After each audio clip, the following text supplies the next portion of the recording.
And we're back. That was a surprise little start there because my computer kept saying starting, which is unusual. So first, let me say that I'm super proud to show you my award. It says 2018 Community Impact Award, Sharon Feckety from Hillsborough Community College. A college gave me an award. The Susie Steiner Award. You know what? It doesn't say Susie Steiner on here. I just noticed. Okay, well, that's strange. Hi to my one viewer. So it's funny, I just looked back to see the last vlog that I did, and it was the one where I wasn't having a good, I said something like, it's been a tough week. And it was a tough week. And then I won an award. And then it wasn't a tough week anymore. So it's been an emotional few days, I gotta say. I gotta be honest with you, like my friend Andy used to say in New York. I gotta be honest with you. And every time he said that, I knew he was lying. I dated him, so I knew. Anyway, I digress. Today was a great day and another emotional day because since winning this award, very, very proud of this award, mostly because of Susie Steiner. You did not die in vain, girl. That's for sure. And, you know, I don't know who's ever going to watch this. My one viewer, hi. I'm so happy that you've tuned in. Susie passed away over 5 years ago, and she left a really big impact on the Tampa Bay community, especially the entrepreneurial community. She helped a lot of people, and I never met her, but I really, really feel like I knew her. I felt very connected to her, mostly because everybody was talking about her that I knew. And I thought, wow, it's amazing that somebody could really make that much of an impact in a community. She gave back so much of herself that it impacted a ton of people. So I was very, very honored to get that award. And unfortunately, Susie did not make it, and her family chooses not to talk about how she died. And most people that say they don't want to talk about how somebody died, you usually know what it is, and that's what it was, but I can't confirm. But I'm certainly very blessed to still be here all these years later, suffering myself from many, many, many issues as a young child. And that leads to what I wanted to talk to you about tonight, that if I can help one person, and my husband, who very kindly reminded me of that last night when I came home, then it's all worth it. So last night I went to speak at it's called Kids PAR, and it is for, you know, adolescents that are having behavioral issues and trouble with the law and drug addiction and alcoholism and all those other fun things. And these kids were between the ages of 13 to 18 was the oldest one there.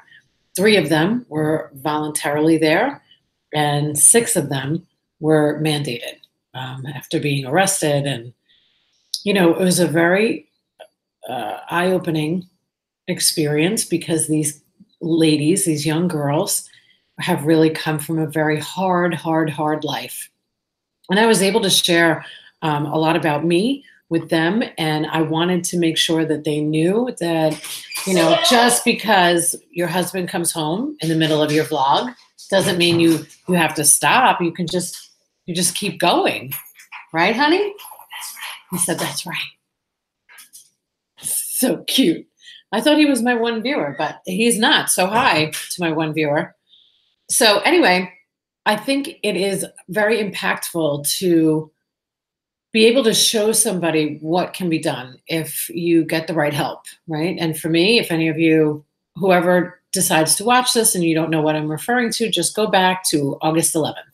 I'm pretty sure that is the, my family is. Cooper, go out and see your father. It's real life happening right now.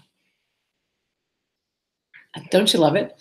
Okay, so I was able to give them just a little history about what I went through. And I hope that at least touch one person, because I left out of that place last night feeling very sad for those girls. And some of them were from foster care. And one of them had a baby already, and she was only 16, and the baby was 2. So we don't know, right?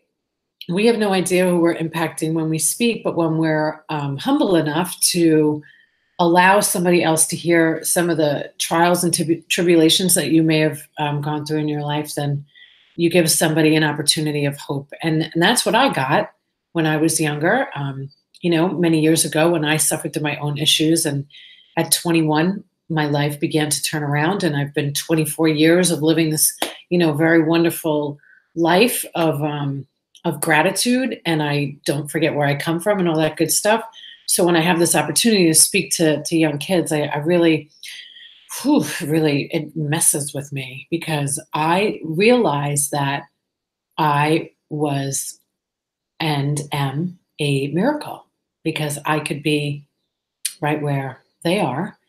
And I think when you grow up with love, and I had love in my life and the love of my parents, and then a desire and a drive to do more and to grow and to, take that adversity and use it to my advantage. And that's what I did. And I tried to tell those girls that, I actually was trying to lighten the mood a little bit. And I told them that I was a baller. I also told them that it wasn't easy to come from a place of, where I was in rehabs, and I had a hard time as a young adult to be where I am today. A lot went on in between, but because of that adversity, I don't take anything for granted anymore, especially this wonderful award. So I also just ran into my old boss, and he's been texting me like he always would, like a crazy person. And this doctor and I were very good friends, and, just brings up a lot of more stuff for me. But I did have a good conversation with him, and Alyssa got to meet him, and he sends me all these nice messages about how I'm, helping people. And really, it's just about maybe one person. So maybe that one person is you today. I don't know. But I hope that if you ever have an opportunity to give back, that you will say yes. And that's it. I'm going to go have dinner with the family, because they're all home right now, and they're being really quiet. So now we can all scream, "Yay, it's over!"